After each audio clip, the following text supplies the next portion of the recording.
Dernière séance pour Michel Giraud au Conseil régional, la dernière session avant les élections régionales. Et pour son président, eh bien, c'est la fin d'un bail de 30 ans passé à s'occuper des affaires de la région, puisqu'il ne se représente plus. Michel Giraud est notre invité. Bonsoir. Ce matin, vous avez fait un discours en forme de testament politique sur lequel on va revenir.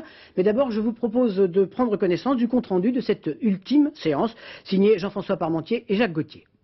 La dernière séance voit son ordre du jour épuisé. Je vous remercie. Élevez.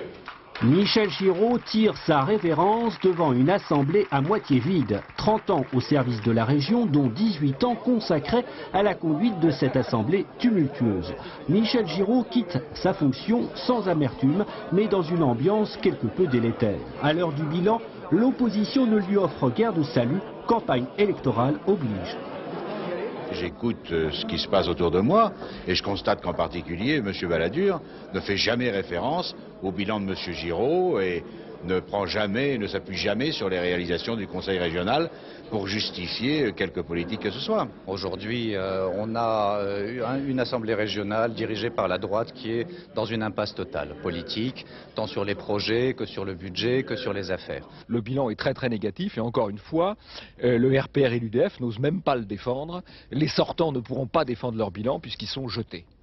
Dans le prisme médiatique, les affaires de la dernière mandature sur les marchés publics ou le personnel de la présidence ont sans doute terni l'image de l'action conduite en faveur des lycées ou de la formation professionnelle. C'est l'arbre qui cache la forêt. Nous sommes dans une société médiatique dans laquelle les affaires personnelles de M. Clinton occultent des problèmes mondiaux tout à fait essentiels et que là, sur des rapports dont tout le monde peut discuter de la Cour des comptes, on ne parle plus du travail réel qui se fait à la région, qui a été, comme je vous l'ai dit tout à l'heure, tout à fait considérable. En forgeant année après année l'identité d'une région inconnue de ses habitants, Michel Giraud a cultivé une certaine autonomie politique dans son camp.